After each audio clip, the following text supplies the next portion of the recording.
All right, the ACC Annuals Coaches Meetings are underway at Amelia Island with a litany of hot button topics on the docket. We will push those buttons and who knows what we will say. Welcome to ACC Breakdown. This is our 32nd edition, and we're joined by Brittnee Taylor Newman of Inside the ACC. Brittnee, I've got to say that most of the time we have 3 or 4 of us on here, and we're wanting to hear just from you most of the time. And so we actually get our wish tonight that we can, wiser minds coming to the forefront, and we really have no choice. So you are at center stage, and you have the entire stage to yourself tonight. All the spotlight. Well, I hope I've got some hot takes for you then. I hope I've got a few controversial things to throw out. Maybe I'll start crafting those opinions right now. Well, I will be interested to see what you come up with, and we can go back and forth on these issues. So the ACC coaches get together at Amelia Island. So this happens in every major conference. So the coaches get together sometime during the down season after spring football, and that's going on this week again at Amelia Island. So a number of hot button topics, and one, this is spread all over college football, particularly some of the powers of the North, and in particular, Jim Harbaugh of Michigan seems to be at the center of this topic, trying to draw recruits from around the country and specifically from the South.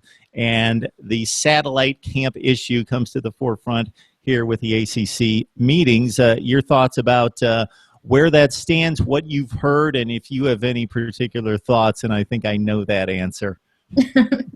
Yeah, well, it's interesting. Obviously, the NCAA rescinded its ruling on satellite camps. Currently, the ACC does have a rule that coaches are not supposed to go more than 50 miles outside of their campuses. So now they're faced with the decision, do we allow coaches, in light of this rescinded ruling from the NCAA, to go to these satellite camps? As a resident of the state of Florida, as someone who grew up here, obviously this is a football hotbed, a recruiting hotbed. We raise so many talented football players here. There is a part of me that feels like some of the smaller schools, if they were to hold satellite camps here, are probably going to pick up the same players that they would have before. A very talented player from out of the Miami area is probably going to be looking immediately at Miami, Florida, and Florida State. And if they've got a shot to go to one of those schools, I don't know that somebody like Pitt or Maryland, like the Kentuckys of the SEC are going to be able to lure them away from some of those traditional Florida powerhouse schools. So there's a part of me that doesn't really feel like the satellite camps can put that much of a dent in the really, really talented players. But then if you start thinking about the other side of that, if you've got guys like Jim Harbaugh and Nick Saban that are holding camps here and they're competing with the Jimbo Fishers and the Mark Ricks, what happens then? I guess if I've got to take a stance, perhaps I want to go ahead and protect that hotbed here for the Florida schools. I'm going to lean with my native state here. Perhaps we don't want them coming into the state of Florida. But it'll be really interesting to see how the NCAA, how the ACC handles this. And if they keep a ruling in place to try to keep their coaches in check. If they do, they may be limiting their coaches' abilities to be able to compete against other conferences like the Pac-12 and the Big 12 and the SEC. So I'm not really sure that it's in their best interest to keep the rule in place at this point. So as it stands right now, the ACC has voted to open and pursue satellite camps, although most of the rhetoric surrounding the meetings involving the coaches was that most of them aren't really in favor, but they just didn't have a strong stand against it and didn't have a solid case against it at this point. Jim Harbaugh, again, Michigan being the standard, being at the middle of this this hurricane of sorts, this storm of sorts. Jim Harbaugh has been the guy that has really been aggressive in pursuing setting up camps around the South. And of course, there's a certain standard of football at Michigan, and to keep up with the likes of the national powers across the country, Michigan needs to go outside of Michigan.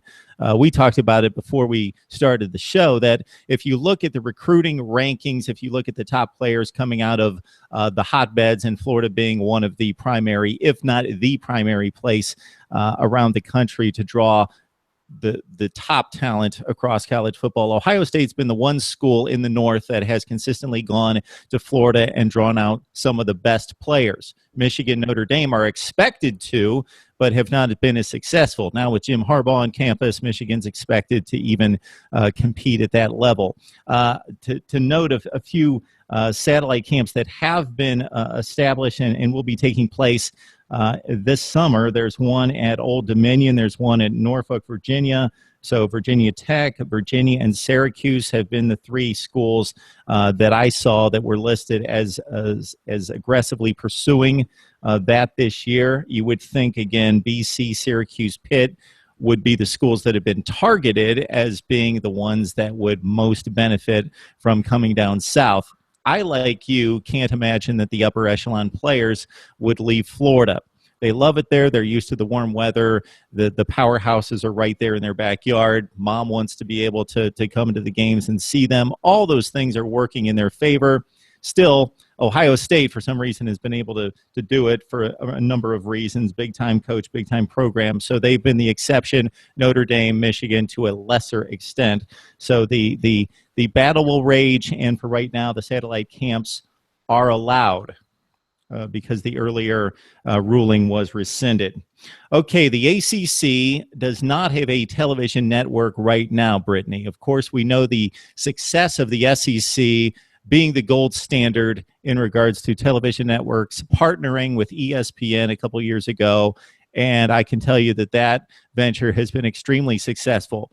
It's going to be interesting to find out later this year because television ratings have not been released for the SEC and have not been taken, but that changes starting this fall because the SEC network was established in August of 2014. So after the first 2 years, television ratings will be taken via Nielsen, and we'll see how successful the SEC has been. But if you're just looking at sheer subscribers, the SEC just...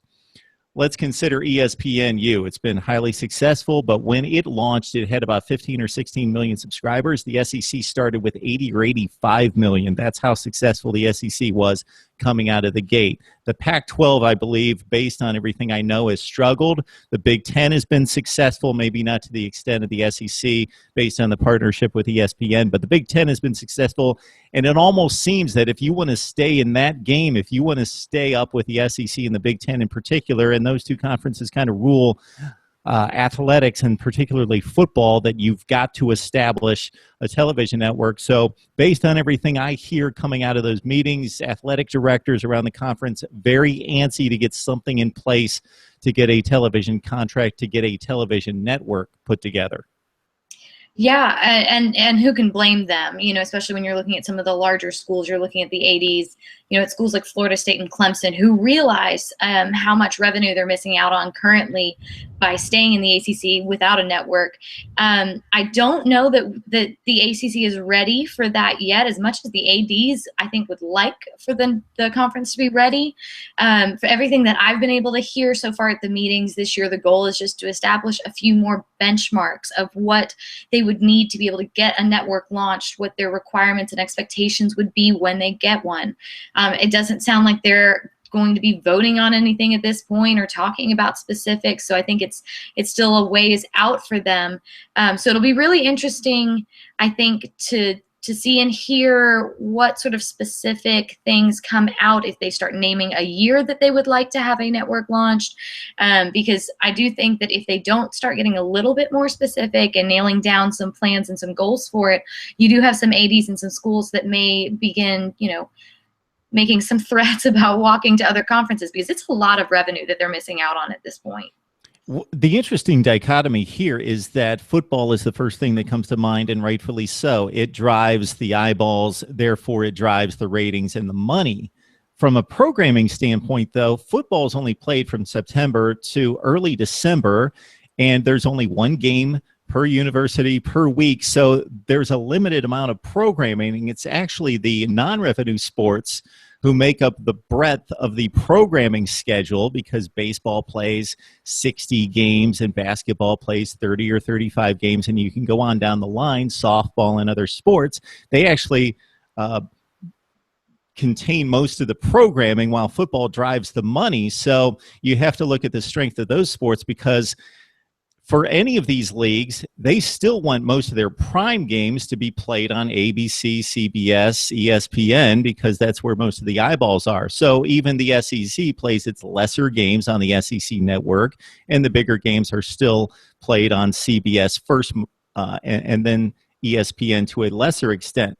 So the other sports and the other programming that you build around those sports and around football via documentaries, those sorts of things, and re-airs really have to carry the network, because the football programming in terms of live football games is only going to carry so much of the schedule, just a few hours per week from September to December. So you need to have enough of a fan base that's that rabid to watch replays, to watch documentaries, and to watch the other periphery sports to be able to supplement that. Mm-hmm. So that's the deal there. Controversy here, or potential controversy. This is a hot button topic across the board in society these days. So the ACC championship game, Brittnee, is signed to be played in Charlotte through 2019. Okay, state law right now, considered by many to be controversial. I'm not going to touch it from that standpoint, but the gay, lesbian, transgender community, of course, opposed to House Bill 2, the bathroom use bill of sorts. A number of musical acts have boycotted performances in North Carolina. So there is consideration. I don't know that it's been officially discussed, but some consideration, or maybe some pressure out there to pull the ACC championship game out of North Carolina in kind of a continued protest. And the only thing to date that Commissioner John Swafford has said is that the league's committed to equality and diversity. Well, that can be interpreted in a number of ways. I think on the surface, for a lot of people, that would be interpreted as maybe we'll make a move. But if you, depending on where you sit and which side of this issue you stand, that could be interpreted, or it could be stood upon on either side. So that's where we stand there in regards to a possible move from Charlotte. Mm-hmm. You know what I would be interested to find out, and I don't know the answer to this, but what the ramifications would be for the ACC if they were to pull the game. Because as you said, they are committed to holding the game there until I believe it was 2019.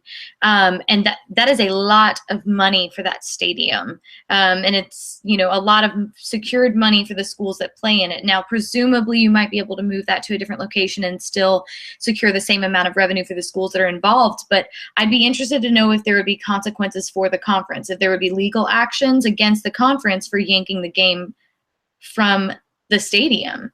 And that's something I don't have an answer to, but I'm certain that they've got to be taking that into consideration. I mean, half the point of those games is to pull revenue for the schools. But I think it's interesting. It's an election year, and apparently the politics are going to touch our college football too. There's no escaping it.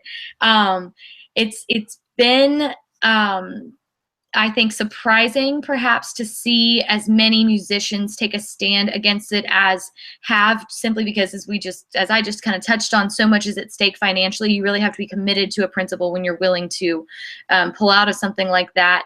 And I don't know who the decision maker would be. I don't know if the schools would vote together on that, if the ADs and the board would vote together on that, if John Swafford would get to kind of be the final say on that. There's a lot of different people involved, and all of those people have to agree on the financial ripple effects of that decision. So it's interesting. I don't know that you're going to see them pull out right now, but I think I could almost more see them starting to have more conversations about it and then perhaps presenting some ultimatums later. Just simply because there's just so many governing bodies that are going to have to agree on that decision together. And I also think it would be interesting to know, and we would know a little bit more into the severity of this, possibly, if we knew where this was coming from. Meaning, did somebody within the ACC ranks bring this up as a talking point, or was this brought up, I believe, by the media to say, hey, this is what's going on elsewhere. We're going to challenge you with this topic. What's your response? Yeah, absolutely. And it's difficult to tell where it's stemming from, if it's being leaked from the inside or if it's being, pitched by the media as a hot button topic, which it is. Yeah, absolutely. But yeah, I'd be very interested to see how that would work, just because there's so many pieces in that puzzle that would all have to fit together in order for them to pull that game. So I guess we'll see. I'm sure the media is not going to stop asking about it this week during the meetings. Swofford will have to continue addressing it. So we'll see what he has to say from here. All right, Brittnee Taylor Newman joining us here on ACC Breakdown on Wednesday night, every Wednesday night at 8 o'clock Eastern time. And we'll stay on the field, or get back on the field, Brittnee, to discuss safety in football. It's been a huge issue in the NFL, which has trickled down, more importantly, to college football in the amateur ranks, even descending down the ranks from there, and the issue of concussions. And some rhetoric at the ACC meetings concerning, okay, everyone's being placed, every organization under a microscope in terms of, okay, what are you going to do about this? How can you ensure better safety while, to a lesser degree or lesser importance, maintaining the integrity of the game? Yeah, and they spoke on that today. They had in the NCAA's leading medical expert, Dr. Brian Hainline, and he kind of spoke about the NCAA's standpoint on that, and it's very simple. They're going to continue to test things. They know that continued hard-hitting head contact is not good. That part has been established, but there's a lot of gray in there. How many hits is too many?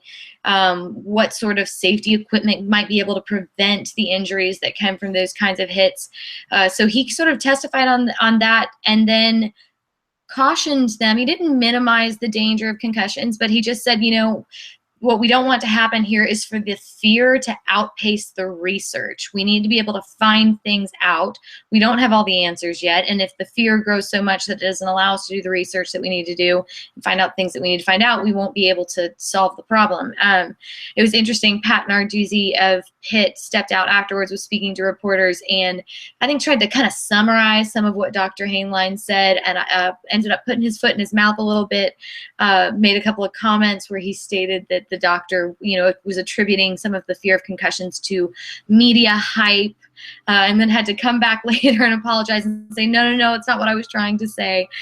We always see a little of that at these meetings where the coaches are getting to talk off the cuff to the reporters. But I mean, that was the gist of it. He cautioned the coaches to allow them to do the work, do the research, figure things out, and not to let fear outpace their ability to do research on it.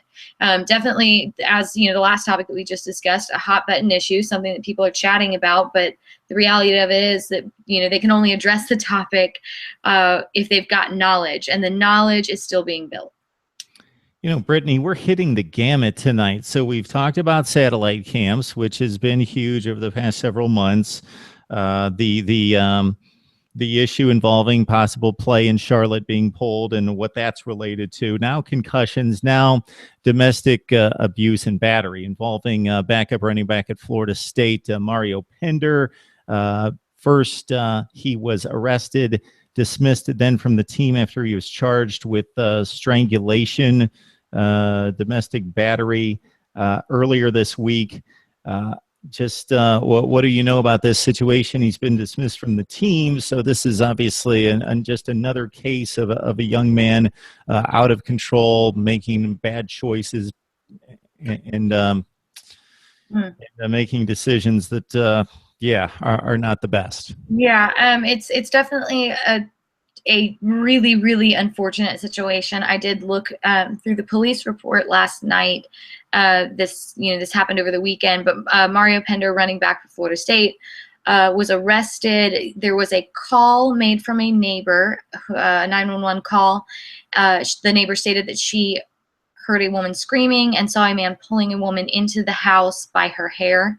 When police arrived, it was a female officer that arrived on the scene. She said she could hear a woman yelling from inside the house. So she called for backup and then pushed through the door. And there was Mario Pender straddling a woman who turned out to be his girlfriend with his hands around her throat, and he appeared to be strangling her.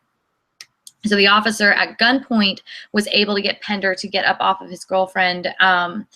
And, she kind of began asking questions. The girlfriend stated that they had been dating just over a decade, had a child together. I didn't see anything in the police report about the child being present. Hopefully the child was not. But she made a statement to the officer about, Pender was angry, but he didn't mean to hurt me.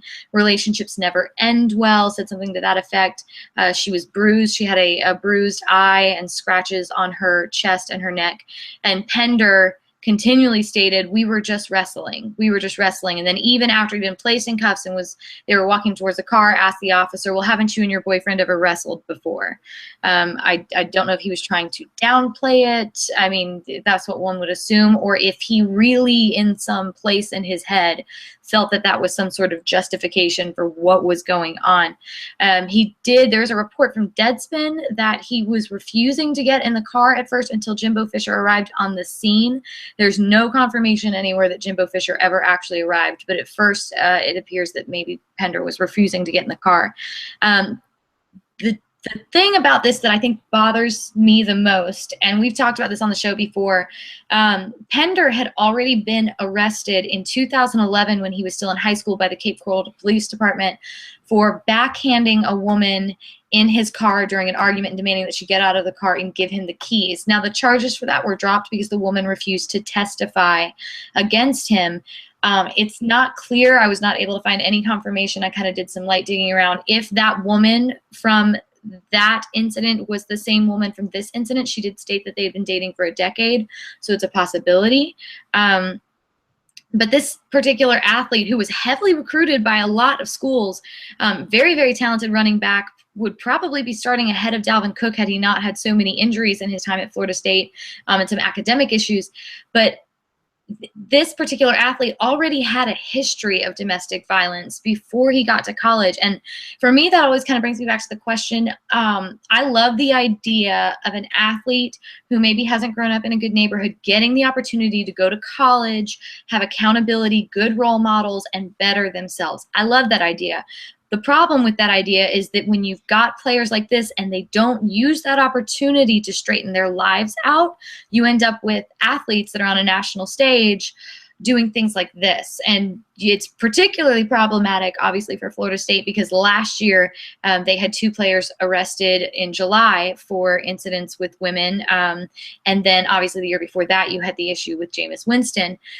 So it's I know that Jimbo Fisher was not excited to get that phone call. This is a PR headache for him, but this would be a headache at any school. And I think the issue that it raises for me as somebody who covers the conference is where is the line on recruiting? Should Mario Pender have even been recruited the way that he was with the background that he has?